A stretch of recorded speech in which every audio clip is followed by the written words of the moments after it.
안녕하십니까. 2017년 12월 13일 부동산에 관한 아주 특별한 이야기, 부동산 별별 수다에 오신 여러분을 환영합니다.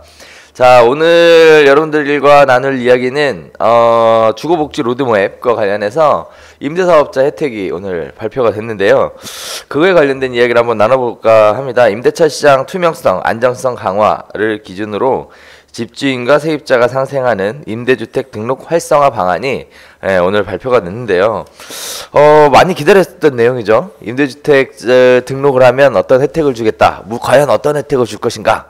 에 대한 얘기가 있었는데 없었죠. 그렇죠. 네. 없었어요. 쏙 빠졌었어요. 뭐 전체적인 가이드라인을 봤는데 뭐 개인적으로 보시고 첫 느낌은 어떠셨어요? 사실 자료를 본 지 얼마 안 돼서 네. 뭔지 잘 모르겠어요. 아, 그래요? 잘 모르겠는데 네. 일단 내용은 민간 임대차 시장을 네. 제도권 하로 끌어들여서 네. 좀 관리를 하겠다는 거고요. 다주택자들 이제 특히 3주택자 이상 같은 경우는 네. 세금을 걷겠다. 이제 포지션으로 확실히 좀 간 것 같고요. 네. 예, 그리고 이제 그 과정에서 이제 3주택자 이상 같은 경우에 이제 임대사업자를 내게 되면 네. 뭐 이제까지 얘기 나왔던 건강보험료 문제라든가 보험료가 오히려 배보다 배꼽이 더 커서 네. 세금 많은 거 이런 부분들 때문에 임대주택 사업자 안 냈던 안 사람들한테 예, 이제 약간 일부 뭐 보는 관점에 따라 다르겠습니다만 일단 뭐 좀 줄여주고 이런 부분들도 좀 포함됐더라고요. 그렇죠. 네. 전 개인적으로 또 사실 가장 쇼킹하게 느꼈던 게 있어요. 그 중에 뭐냐면 네. 그 임대소득으로 등록을 하면 기본 공제를 뭐 예를 들어 이렇게 돼 있어요. 2천만 원 이하에는 분류과세 시 필요경비율 60%를 적용하고 다른 종합소득 금액이 2천만 원 이하이면 기본 공제 400만 원을 추가하겠다. 이 기본 공제 1년에 400만 원 추가하면 이게 굉장히 큰 거거든요. 일단 기본적으로 250이잖아요. 거기다 추가로 400만 원이면 650인데 이 기본 공제가 250이 기본 공제가 뭔 소리예요? 그 양도세 아니야? 종합소득세. 종합소득세 250만 네, 원 기본 종합소득세도 똑같이 똑같이 하죠. 네. 전 세금 잘 몰라서. 네, 그렇군요. 네. 그래서 기본 공제가 400만 원 추가해요. 네. 이 400만 원 추가면은 엄청나거든요. 거기다가 필요 경비율도 60%까지 적용을 한다 그러면은 이거 굉장히 혜택이 많은 거다라고 보여지는데요. 전체적으로 보면 그래요. 네. 이게 10여 년 전에 참여정부 시절에 또 이제 뭔가 없던 세금을 만들어냈거든요. 대표적인 게 이제 종합부동산세. 예, 그렇죠. 그러니까 시장에 이렇게 시장에 거센 반발이라고 해야 되나? 네. 그래서 도입은 일단 없던 게 갑자기 튀어나오고 이제 그걸 통해서 안 내던 사람이 내야 되는 상황이 지금 이제 발생해요. 그래서 이 보면 일단 2020년, 2021년 해가지고 지금 18, 19, 23년 동안 앞으로 좀 세금을 많이는 안 거둘게. 이게 제도가 그런 것 같아. 하긴 하는데 많이는 안 거둘게. 뭐 이런 식으로 살살 꼬이면서 이렇게 해서 내는 거에 사람이 익숙해지면 그 다음에는 많이 내. 할 수도 있겠죠. 이게 보면 딱 많이는 안 거들라고 하는데요. 배려도 해주고 이게 다 걷는 건 아니고요. 일부한테만 이렇게 하려고 이런 모양으로 되게 이렇게 살살 꼬드기는 그런 모습으로 좀 디자인이 된 것 같아요. 맞아요. 그런 것 같습니다. 그리고 2020년 이후는 또 이제 상황 보겠다는 거죠. 네. 그렇죠. 그래서 일단 단계별로 하나하나 적용을 하겠다라는 얘기인데 일단 어쨌든 여기서 기준점은 강 선생님 말씀하셨던 대로 민간 임대주택 시장을 제도권 안으로 끌어들이겠다. 네. 거기에 따른 어떤 큰 가이드라인이 만들어졌다라고 보면 될 것 같아요. 이 1주택 보유자, 2주택 보유자, 3주택 보유자에 대해서 이제 과세에 관련된 기준이 나오게 되는데 일단은 뭘까요?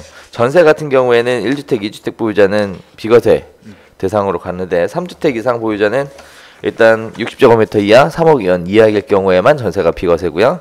그렇지 않을 경우에는 종합과세 또는 분리과세로 이렇게 진행하겠다라는 게 발표가 된 거예요. 그렇죠. 이 얘기가 원래 제 기억으로 이명박 대통령 시절부터 있었던 얘기예요. 맞아요. 그 얘기가 박근혜 대통령 넘어오고 나서도 있었고, 그러니까 3주택 다주택자부터 전세라고 하더라도 과세하겠다 이 얘기가 있었는데 네. 조금 유야무야하다가 이제 이렇게 나왔으니 그때는 하겠다 이런 보도 자료였지 이렇게 대책해가지고 여기도 관계부처 합동 이렇게 찍혀 나왔으니까 이번 진짜 한다는 얘기인 거죠. 네. 그렇죠. 네. 한다는 얘기예요. 그리고 3주택 이상 보유한 사업자들이 뭐 임대주택 등록을 하지 않아서 뭐 소득세나 건강보험료에 있어서 혜택을 봤었는데요. 사실 그 부분 때문에 등록을 많이 안 했었는데. 그렇죠. 보험 이게 보통 이제 다주택자가 그렇잖아요. 이제 묶여 있죠. 뭐 건강보험료는 아들 집에 이렇게 아들 직장 다니는 아들의 피부양자로 이렇게 묻어 있거나 이렇게 있는데 네. 이제 이거에 따라서 지역가입자를 이렇게 변경되게 되면 네. 안 내던 그러니까 말 그대로 아들에 묶여서 건강보험료 안 내던 거를 내가 이제 지역가입자 사업자가 되는 거니까 따로 네. 내야 되잖아요. 그렇죠. 이 경우 발생하는 세금 때문에 사실은 되게 주저주저한 주저했었죠. 그러니까 결국은 계산해봐야 되는 거예요, 그죠? 네, 이거 등록을 했을 때 감면받는 게 혜택이 더 크냐, 아니면은 현재 상태로 가는 게 더 크냐, 이거 계산을 해봐야 될 것 같은데 사실 자료 발표 나온 지 얼마 안 돼가지고 이걸 우리가 얘기하다 보니까 이게 지금 뭐 혜택이 더 크냐 안 크냐는 계산기를 안 뜯겨본 관계로 네. 뭐라고 제대로 얘기하기는 어려울 것 계산하는 건지 같아요. 안 하는 건지 어떻게 계산하는 건지 잘 모르겠고 그래요, 그렇죠, 네. 그렇죠. 네. 일단 두들겨 맞아봐야 알 것 같아요. 세금 맞아보고 아이 뭐 이렇게 많아 가서 세금이 너무 많아요 얘기도 해보다가 실제로 그런 경우가 많을 것 같아요. 그냥 네. 아무 생각 없이 이런 게 나왔나 보다. 네. 왜냐하면 대다수의 분들은 잘 모르잖아요. 모르죠. 그러고 있다가 에이 이게 뭐지 하면 이제 내후년이나 그때 가서 뭐예요 했다가 아이쿠 집 팔아야겠구나. 이제 선제적으로 집 파는 분들도 있을 수 있겠지만 네. 주택이 많은 부분을 네. 그때 가서 이제 팔아야 하나 뭐 이렇게 고민하는 분들도 나오지 않을까. 그러게 말이에요. 이게 또 여러 가지 임차인 권리 보호를 강화하기 위해 뭐 여러 가지 하는 것들이 또 생겼어요. 일단은 전세금 반환 보증에 대해서 활성화시키겠다라는 얘기도 있었고요. 그다음에 계약갱신 거절 기간을 단축을 해서 만료 1개월 전에서 계약 만료 2개월 전까지로 단축하겠다. 그리고 임대차 분쟁 조정위원회에 대한 실효성을 강화하겠다. 그리고 소액보증금 보호를 강화하겠다. 이런 식의 임차인 권리 보호에 대한 방안도 구체적으로 다루고 있는데요. 다행이다라고 생각하는 부분 중에 하나는 일단은 시기가 빠른 건 아니에요. 그렇죠? 2018년 하반기에 이렇게 추진하겠다라고 얘기가 나오는데 그 다행이야? 빠르지 않으니까. 빠르지 않은 게 다행이에요? 임차인 그럼요. 권리 보호가 늦어지는데?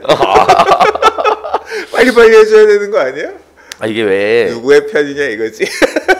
시장에 미치는 영향이 크기 때문에 네, 그거 얘기를 안 할 수가 없어요, 사실. 그러니까 이게 보면 지금 뭐 전세금 반환 보증 활성화라고 하는 거는 일단 보증금이 한도가 뭐 5억에서 7억, 4억에서 5억으로 지방 같은 경우에 뭐 네. 늘어나는 것도 있고 그건 뭐 바로 하는 것 같아요. 18년 2월에 한다고 하니까.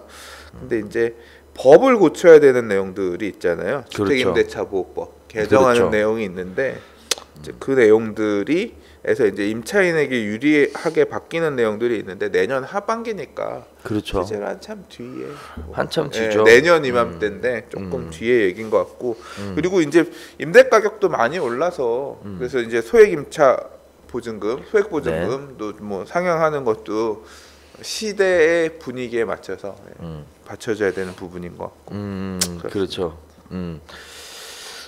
일단은 이게 저는 개인적으로 이런 생각이 좀 들어요. 그러니까 뭐 예를 들어 한 달 이내에 나가겠다고 통지를 하면 이제 어쩔 수 없이 수용을 해야 되는 것을 2달 이내로 그 내용 바뀌었죠. 네, 바뀌어서 일단은 그 부분에 있어서는 사실 빨리 적용이 되는 게 좀 좋지 않나 싶은데 아무래도 이 내용이 그거죠. 법 개정이 계약 들어가서. 만기가 되는데 한 달 전까지만 해도 한 달 전에 나가세요. 얘기하면 한 달밖에 안 남았는데 어디 집 구할 때 찾으라고요. 이렇게 얘기하던 게 적어도 2달 전까지는 얘기해줘야 임차인이 그렇죠. 시기 맞춰서 나갈 수 있게끔. 그렇죠. 만약에 2달 기간 이내에 알려주면 그렇죠.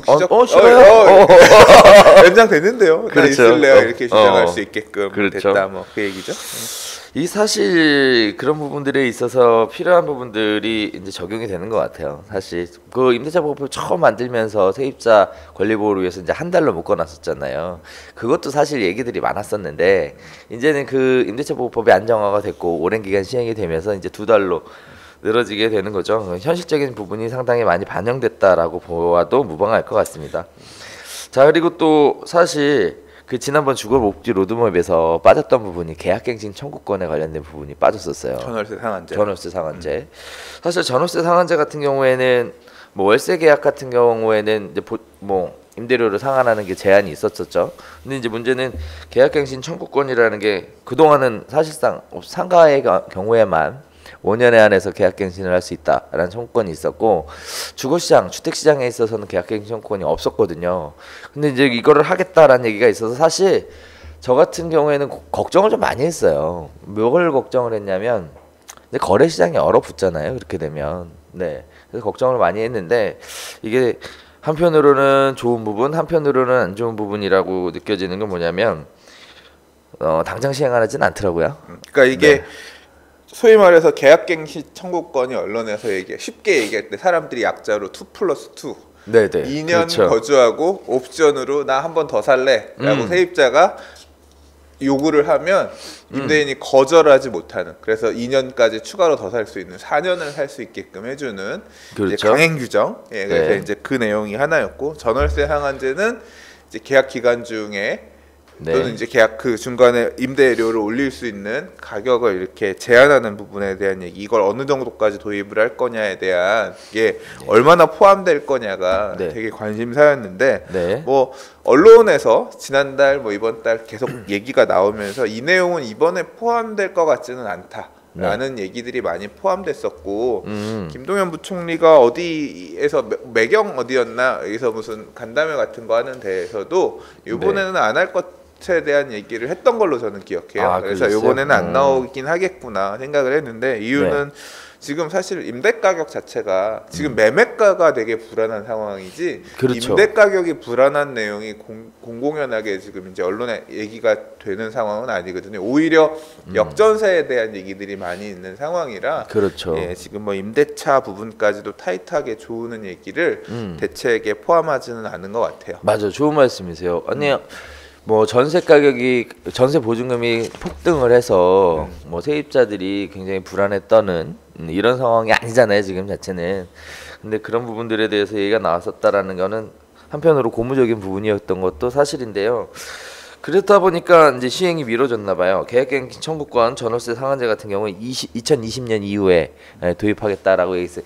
2020년 이후니까 이게 2030년이 될 수도 있는 거죠. 근데 저는 네. 조금 생각은 달라요. 어떤 그래요? 부분이 생각이 다르냐면, 이번 정부의 부동산 시장 분위기, 특히 이제 수도권 분위기, 우리나라는 무슨 부동산 관련된 제도라고 하는 게 거의 서울에서 움직이면 서울에서 움직이는 내역을 바탕으로 새로운 게 없던 게 튀어나오고 하는 경우가 많아서 서울의 움직임 변화에 따라서 이 제도들은 굉장히 많은 앞으로의 가능성이 있다고 생각합니다.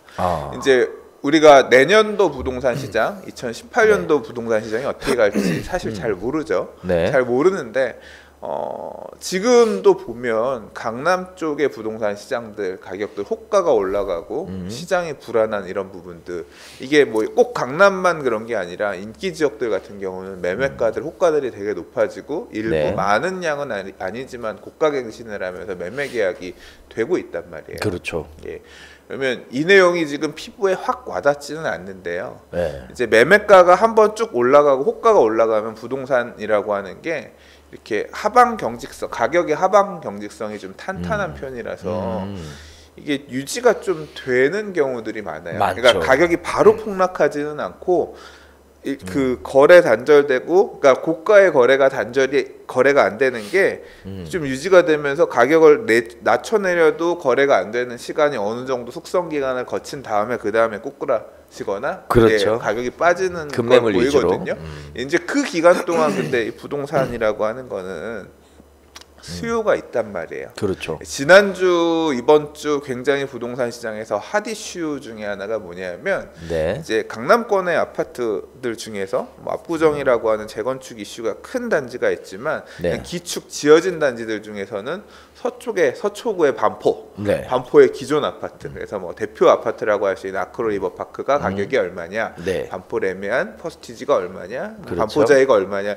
얘네가 30평형대가 20억을 돌파하고 뭐 한강 네. 보이는 애는 뭐 25억을 돌파하고 이런 게 화두였어요. 네. 근데 전통적으로 10여 년 전에 어떤 부촌 네. 되게 비싼 아파트의 기준은 도곡동, 대치동 이쪽이었거든요. 그렇죠. 그 당시에 수능 어렵게 나오면 학군 수요 학원가 대치동 그렇죠. 학원 왔다면 그 동네 막 들썩이고 그랬었어요. 그런데 지난주 핫 이슈 중에 뭐냐면 이 그 교과 학군이 다시 뜬다. 뭐 그러니까 M 어쩌고 저쩌고 뭐 이제 대학교 얘기 다시 나왔잖아. 가는 제도의 변화에 대해서 뭐 네. 고교 학점제라든가 평가 뭐 절대 평가제 도입 뭐 이런 내용들이 나오면서 그런 게 원인이 된 것으로 보인다. 일종의 원인이 된다 생각하면서 대치동 쪽에서 가장 최근에 새 아파트는 레미안 대치팰리스라는 아파트가 제일 새 아파트거든요. 아, 그래요? 30평대가 20억을 돌파해서 거래된 사례가 이쪽에선 되게 이슈였어요. 그렇죠. 그러니까 맞아요. 이쪽 중심으로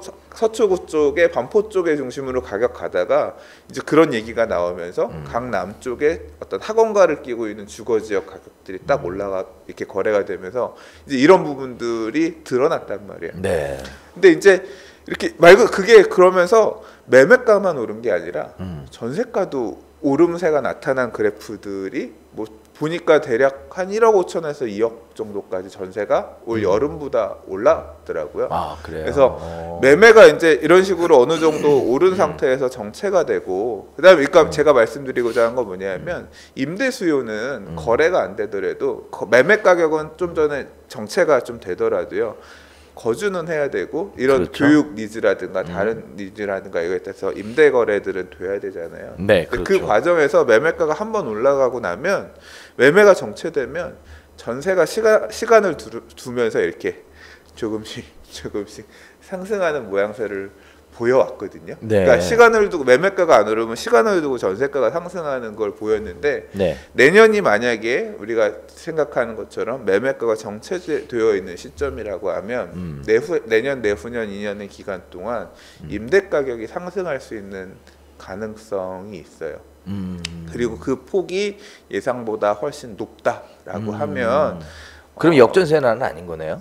그게 이제 지역에 따라 조금 다른데 내년에 공급 물량, 입주 물량이 많다라고 하는 지역들은 대부분 이제 수도권, 네. 신도시 물량들이 많고요. 네. 그러니까 지난 한 2, 3년 전에 공급이 이루어졌던 공공주택지구들의 이제 물량들이 많은 거고 사실 인서울 물량들은 그렇게 많은 편은 아니에요. 네. 그렇게 많은 편은 아니고 조금 이제 많아질 때가 이제 2018년 하반기에 이제 가락시형 아파트 재건축한 헬리오시티 정도고 네. 그 다음에 이제 2019년 20년 가서 동남권 뭐 고덕이라든가 이제 이런 쪽의 일부 물량들이 좀 쭉 계속 이제 그때부터 많이 생기는 건데 그 가는 과정 다시 말해서 지금 2020년이잖아요. 네. 예, 그러면 2018년 19년 이 2년이 되게 이 2년 사이에 임대 가격이 얼마나 서울시 내의 임대 가격이 불안하느냐가 네. 지금 말씀하셨던 이 계약갱신 청구권이나 전월세 상한제의 뇌관이라고 생각해요. 만약에 내년 이맘때 매매 거래는 절벽인데 전세 가격 폭등 뭐 얼마 올라갈 수 있겠어요. 이런 내용들 네. 기사들이 나오기 시작하면 이거를 되게 굉장히 빨리 시행할 거다. 만지작거릴 가능성이 되게 있다고 저는 생각이 되고요. 네. 그래서 되게 좀 그래요? 신경이 쓰여요. 네, 임대 가격들이 지역에 따라 지금 보면 네. 조금 호가들이 올라간 지역들이 있어요. 네, 있어요. 전 개인적으로 그런 생각이 좀 들어요. 만약에 임대 가격이 올라가고 있는 지역들은 과거에 약간 좀 다른 데에 비해 저평가 받았다거나 또는 좀 뭐랄까요? 관심이 있었던 지역인데 매매 가격이 너무 높아서 임대로 들어가는 지역들 이런 지역들에 한정될 거라고 보여지고 반면에 매매 가격이 지속적으로 올라갈 것이다라고 얘기하는 거에 대해서는 사실 요즘 시장 동향 자체가 조금 의외이긴 해요. 왜냐하면 거래가 별로는 없지만 가격을 끊임없이 견인하면서 끌고 올라가고 있는 상황이라서 좀 의외이긴 해요. 근데 그런 상황에서 과연 임대차 시장이 거기에 잘 맞춰서 줄 것이냐에 대해서는 약간 좀 생각해 볼 여지가 있지 않나. 그러니까 모르죠. 네. 저도 올라간다는 네. 얘기가 아니라 네. 항상 매매가가 선행하고 임대차 시장은 시차를 두고 나서 후행하면서 따라 쫓아 올라갔기 때문에 그렇죠. 그러니까 매매가 올라가면서 임대가 계속 쫓아가는 경우는 제가 보기엔 없는 것 같고 네네. 매매가 올라가고 나서 매매가 안 돌아가니까 네. 임대인들 입장에서 나 이렇게 비싸게 주고 샀는데 전세라도 올려받을 수 있으면 더 올려받아야지 라고 하는 그런 심리가 일종의 어떻게 보면 독과점적인 시장이잖아요. 부동산 시장 자체가 강남이라든가 특수 지역의 일부 아파트, 새 아파트라고 놓고 보면 물건이 무한하게 많은 게 아니니까 그렇죠. 그런 일종의 독과점이 만들어지면 우리 네. 다 집값 올립시다. 예를 들어서 임대인들한테 그런 집값이 지금 더 이상 안 오르는데 금융 비용이나 보유세나 이런 부분은 늘어나는데 임대라도 올려서 나의 상실하는 부분을 뭐 채워야겠다라고 네. 하면 충분히 갈 수 있는 그런 논리거든요. 그렇죠. 그러니까 네. 그렇게 올리게 되면 세금을 과세하겠다는 게 임대주택 등록해서 저는 사실 네. 그 네. 부분이 제가 오늘 요 대책 나오기 전에 네. 어제 저녁에 이제 쓴 글이 하나 있어요. 아, 그래요? 무슨 글을 썼냐면 네. 전 되게 좀 사실 요새 무섭다는 생각을 해요. 뭐가 무섭냐면 제가 이제 유튜브에도 이 부동산 별별 수다도 올리고 하지만 네. 집을 가지지 못한 분들 또는 네. 지금 이 상승장에 올라타지 못한 분들의 네. 분노가 되게 상상외로 커요. 그러니까 상대적 박탈감이 어마어마하게 큽니다. 진짜 그렇죠. 뭐 강남에 일주일에 1억씩 올랐대. 뭐 그렇죠. 파리 대책 이후에 3억이 올랐대. 네. 만져보기도 힘든 돈이죠. 사실 3억이라고 하는 돈이 얼마나 큰 돈입니까? 네. 근데 그게 그냥 그렇게 쓱쓱쓱 올라가는 걸 보면서 사실 저도 제가 생각해도 웃기지도 않죠. 어떻게 이렇게 급작스럽게 호가가 올라가고 또 그걸 쫓아가서 거래가 되나 이제 그런 걸 보면서 근데 그나마 저는 그래도 집을 갖고 있는 사람이고 뭐 거기야 강남의 인기 아파트야 뭐 그런 세상이고 뭐 나도 그냥 우리 집도 조금 올랐으니까 좀 안심해 뭐 이런 게 있지만 그렇죠. 그게 아닌 분들 입장에서는 맞아요, 이 상실감이 어마어마하게 크거든요. 맞아요. 그래서 네. 그럼 지금 보면 그 보유세를 올려야 될 거냐라는 설문조사에 80%가 넘는 사람들이 보유세를 올리라고 얘기하잖아요. 네. 보유세를 올리라고 투표하는 얘기는 그 보유세를 올린 이후에 어떤 상황에 대해서 생각하고 찍는 게 아니라 제가 볼 때는 저 새끼들 집 많이 올랐으니까 기분 나쁘다, 세금이라도 이거지? 많이 걷어서 뽑아내라. 네. 그게 사회 정의 아니냐. 네. 이런 어떤 뉘앙스가 많이 느껴져요. 근데 이제 정부 입장에서도 함부로 보유세를 못 건드리는 거는 그런 사회 정의를 실천하면 제가 아까 말씀드린 거 부동산 특히 이제 지금도 양극화가 문제잖아요. 양극화라고 하는 거는 인기 지역에 좋은 아파트가 많이 좋은 부동산이 올라가는 게 문제인데 그렇게 올라간 그걸 소유하고 있는 사람들은 임차인들한테 다시 뽑아내려고 하기 때문에 어떤 식으로든 조세 정가가 발생하니까 늘어난 보유세는 결국 세입자들이 나중에 부담할 수밖에 없는 그런 구조라고 하는 거죠. 이제 그런 게 있으니까 정부는 되게 이 보유세를 늘리는 부분에서 되게 주저주저 할 거란 말이에요. 또 그런 각도에서 보유세 올리는 걸 주저주저 할 거라고 생각하시는 거예요? 네, 주저주저 할 거라고 저는 생각을 했고 그래서 결국 정부가 건드릴 수 있는 보유세는 제가 생각할 때는 정부가 자꾸 핀셋 규제 얘기하는데 결국 지금도 다주택자에 대한 부분을 되게 잡고자 하는 거기 때문에 다주택자를 잡을 수 있는 다주택자를 잡기 위해서 원래 만들었던 보유세 제도가 종합부동산세거든요. 그래서 종합부동산세를 내년에 건드릴 가능성이 되게 높은 게 아니라 종합부동산세를 건드릴 거라고 생각하고 생각보다 강하게 건드릴 가능성이 높아요. 왜냐하면 재산세를 건드리기 전에 재산세는 종부세를 먼저 건드릴. 재산세는 대한민국의 모든 부동산 보유자 지금 가격이 하락하고 있는 지방의 비인기 지역 에도 적용이 되는 거기 때문에 그 사람들한테는 피해를 주지 않으면서 그렇죠. 인기 지역에 사람들이 갖고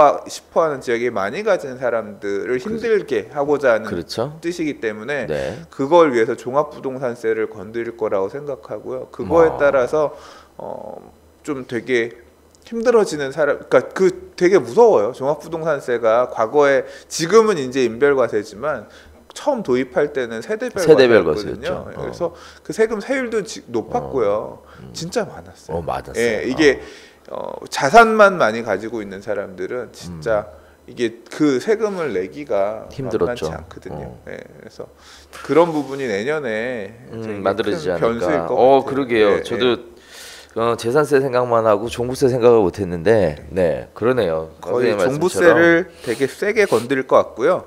사실 그게 끝이 아니에요. 그게 끝이 그런가요? 아니라고 하는 게 뭐냐면 또 있나요? 그러면 내년에 그러니까 대책이 또 발표된다? 지금 이렇게 상대적 박탈감을 많이 가진 사람들, 이 사람들의 분노가, 네. 이분들의 분노가 그런 앞으로 어떤 부동산 가격을 잡기 위한 우리가 예상치 못했던 종합부동산세라고 하는 것도 상상도 하지 못하는 방향에서 부유세, 그 당시에 종부세 나오기 전에 부유세 신설이라고 그랬어요. 종합부동산세라는 이름이 만들어지기 전에 부유세, 부유한 사람들로부터 걷는 세금을 걷어야 된다. 그 당시에 부유세라고 하다가 나중에 이제 입법이 되면서 종합부동산세라는 이름으로 만들어진 거거든요. 네. 그런 또 다른 우리가 알지 못하는 뭔가 규제하기 위한 방안이 만들어질 수 있다는 거예요. 부동산 가격을 안정하기 위해서 일부 이제 많이 가진 사람들에 대한 뭔가를 뺏어내기 위한. 강 선생님 얘기를 쭉 종합해 보면은 일단 내년 부동산 시장 가격이 올라갈 것이다. 이렇게 생각하시는 거 아니에요? 지금 이미 호가가 올라가 있는 부분이 네. 지금 제가 이 사람들의 얘기를 들어보면 이런 분위기에 대해서 납득하지 못하는 분들이 되게 많아요. 무슨 소리냐, 거래가 없는데 올랐다라고 이 새끼 거짓말 치네. 이런 식의, 그러니까 뭐냐면 상황에 대해서 거래량 있지도 않은 거 가지고 시장을 호도한다 이런 식으로 생각하시는 분들도 많이 계세요. 근데 네. 이제 지표로서 나타나고 이제 그게 이제 다시 이제 붐업이 된다거나 이제 공공연하게 알게 되면 네. 상황에 대해서 파악을 하게 되면 이제 그게 이제 자료라든가 이게 나타나면 정책을 하는 입장에서는 다 알 수밖에 없잖아요. 이제 그런 상황이 되면 그 시점에 가서 이제 이분들의 분노가 이러한 강력한 규제 정책의 원동력이고, 이 뭐 야당이 막을 거라고 얘기하는데 야당은 힘 없어요. 제가 그 참여정부 시절에 그때 이제 좀 지나고 나서는 여소야대였잖아요. 한나라당이 열린우리당보다 훨씬 셌어요. 그랬는데 정부가 부동산 대책 발표하잖아요. 그러면 막을 것 같지만 그냥 거수기예요. 다 찬성합니다. 그 당시에도 한나라당들 다 찬성하고 그랬어요. 그래서 그런 뭐 계층을 대변하고 뭐 그럴 것 같지만 이런 분노들이 있는 상황에서 정부 어떤 정당들도 결국 이런 분노를 가지고서 시장이 안정화되기를 바라는 사람들의 목소리에 힘을 안 실어줄 수가 없거든요. 그래서 이게 어떤 대책, 규제책이 어떻게 나올지가 이미 다 빤히 보이면 상관이 없는데 안 보이니까 사실 더 공포스럽고 무서운 거죠.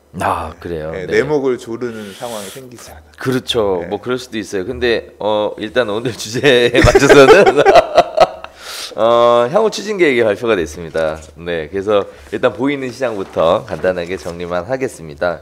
네. 1단계, 2단계, 3단계로 나눠서 이야기를 하고 있는데요. 일단은 1단계로 내년 상반기에 이루어질 것들이 전세금 반환 보증 활성화. 이게 결국 이게 전세금 반환 보증 보험 이야기하는 것 같아요. 예, 이게 네. 아까 서울 같은 경우 원래 5억까지 가입됐는데 네. 7억으로 늘어나고 수도권 지방 같은 4억에서 5억으로 늘어나고 그게 내년 2월부터 시행된다고 하니까 네. 전세 가격 빠지거나 뭐 경매 넘어가거나 할 때 이제 좀 그렇죠. 도움 받을 수 있는 이런 제도가 그렇죠. 바로 보완이 된다는 얘기고요. 그러게요. 진정 서민을 위한다면 보험금도 좀 인하를 좀 해주셨으면. 금리가 높아지는데. 그러니까 뭐 어쨌든. 네. 어쨌든 네. 보험금 좀 인하 좀 해주셨으면 하는 생각이 있어요. 네, 그다음에 두 번째는 임대차 시장 정보 인프라를 구축하겠다. 이제 결국은 이게 2019년부터 임대소득에 대한 과세, 그렇죠. 건보료 이런 부분들을 만들어가기 위해 2018년 4월 달부터 차곡차곡 민간 임대주택 시장에 대한 데이터베이스를 구축하겠다라는 얘기인 것 같아요. 필요한 일들이겠죠. 네.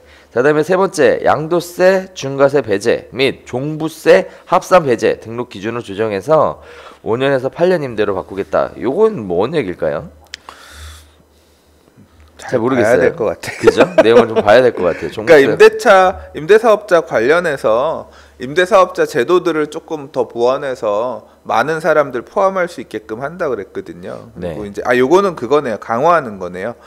양도세 중과 배제나 종합부동산세 합산 배제를 하기 위해서는 5년에서 8년으로 임대 기간을 늘려야 된다. 그러니까 소위 말해 중공공 개념으로 그 사람들만 이 중과 배제랑 종부세 합산 배제를 하게끔 해주겠다라고 했던 내용이에요. 그러니까 장기 임대 사업자를 유도하겠다라고 하는 거고 이제 그게 아마 민간 임대주택에 관한 특별법 개정안으로 이렇게 들어갈 것 같아요. 그렇죠. 그냥 5년 임대에서 8년 임대로. 그런 거 같아요. 자, 이제 네 번째가 임차인 보호 강화를 위해 주임법을 개정하겠다. 네. 아까 설명했던 거죠. 네. 요게 이제 내년에 당장 예상되는 변화인 것 같아요. 그리고 나서 이제 2019년도에 가면 임대소득 과세 및 건보료 부과를 정상화시키겠다. 그리고 등록 시 혜택을 강화하겠다라는 얘기니까 결국은 이렇게 정리해 볼 수 있을까요? 내가 주택을 임대를 하는 사람이라면 2018년 동안에 고민을 좀 해봐야겠네요. 그리고 전략을 좀 짜봐야 될 것 같아요. 그래서 2019년에 과연 임대사업자 등록을 할 것인지 말 것인지에 대한 얘기들이 좀 있어야 될 것 같은데, 저는 개인적으로 이거를 쭉 진행을 하면서 두 가지를 생각을 했어요. 일단 하나는 2018년 부동산 시장 전망에 대해서는 우리가 한번 하기로 했으니까 그 얘기. 그다음에 두 번째는 어떤 준비를 해야 될지, 세금적인 측면이 어떤 변화가 있는지를 구체적으로 한번 이야기를 한번 나눠보는 게 어떨까. 세무사 모셔다 놓고 한번 짜볼까요? 네, 뭐 그것도 좋습니다. 네, 사실 지금 네. 제일 궁금해하는 게 네. 주택임대사업자의 혜택이나 네. 그다음에 하지 않을 경우에 네. 내가 입을 피해가 뭔지 불이익이 뭔지 이제 그런 부분들에 대해서 네. 되게 궁금해하고 네. 당장 다주택자들 분들 같은 경우는 어떻게 보면 발등에 떨어진 불이거든요. 아직 멀었죠. 저부터도 네. 그래요. 저는 사실 네. 이번 달에 하든 다음 달에 하든 아마 주택임대사업자 낼 것 같아요. 그래요? 네, 저는 낼 것 같습니다. 네. 낼 것 같아요가 아니라 내려고요. 그래서 알아보고 있어요. 네. 뭐 급하지 않을 것 같은데요. 저는 급해요? 급해요. 네. 대출? 네? 대출? 아니 대출 아니라 전세 네. 놓을 건데 네. 지금 사실 오피스텔 하나 분양받은 게 네. 이번 달 다음 달에 입주할 것 같아서 세를 놓을 건데 네. 취득세 감면을 취득세 감면 받으려면 때문에 임대사업자를 내야 되고 뭐 장기로 들고 갈 생각이라 노후에 혹시나 뭐 강 소장님 노후를 벌써부터 준비하시는 우리 꼼꼼쟁이. 자, 좋습니다. 그래서 저는 개인적으로 그런 생각을 했어요. 이거 딱 읽어보면서 느꼈던 거는 그렇게 급하게 서두를 필요는 없겠구나라는 생각. 한테 뭐 좀 쉬어가도 되겠구나 이런 생각을 좀 했고요. 그리고 2018년 한 해는 부동산 시장 동향과 거기에 따른 임대사업자에 관련된 대비를 하는 한 해가 되겠구나라는 생각을 해서 세금적인 측면이 좀 강조가 될 수 있는 부분이겠구나라는 생각을 좀 느꼈어요. 저는 사실 이제 사업자가 있는 사람이고 네. 그래서 임대사업자가 두렵지 않아요. 사실 왜냐하면 어차피 세금 내는 거고. 그렇죠. 그렇기 그렇죠. 때문에 그런데 네. 이 문제에 있어서 제일 큰 대상들, 그러니까 제일 지금 고민하고 걱정하고 공부하셔야 될 대상들은 누구냐면 연로하신 분들이. 아까 의료보험을 피부양자로 자식들한테 들어가 있는 저희 부모님 세대들이나 이제 약간 그 연배 60대 이후의 분들 같은 경우가 사실은 이 제도 변화에 따라 사실 지금 다주택이면서 어떤 자산을 많이 보유하고 있는 계층들이 그 계층들이잖아요. 이분들이 많이 해당이 되고 이분들이 잘 알아서 선제적으로 준비하거나 대응을 하셔야 될 것 같은데 항상 그렇잖아요. 닥쳐야죠. 그렇죠. 뭐가 바뀌었어? 좀 그런 상황이라서 좀 준비를 하셔야 된다. 좀 이 부분에 대해서 공부를 해야 된다. 누가 좀 뚜렷하게 이런 뭐 이렇게 케이스 바이 케이스로 해주면 좋겠어요. 2주택자인 누구는 어떻게 3주택자의 누구는 어떻게 가는 게 유리할 겁니다. 이렇게 좀 모양새가 나오면 그러게요. 그런 부분들에 대한 얘기가 좀 필요할 것 같습니다. 예, 먹기 좋게 떠먹여줬으면 우리 별별 수다를 통해서 그런 부분들 미리 준비할 수 있게 안내해 드리면 저희도 사회적 책무를 다 아는 것 같아요. 그죠? 네. 저는 잘 모르니까 네. 그렇게 준비하세요 말만 던지고 네. 나머지는 전문가분들 난 잘 몰라. 마찬가지예요. 네. 전문 전문가 영역으로 깊이 들어가 버리면 아무튼 몰라요. 이 부분을 그거는. 미리미리 네. 준비하는 게 맞겠다.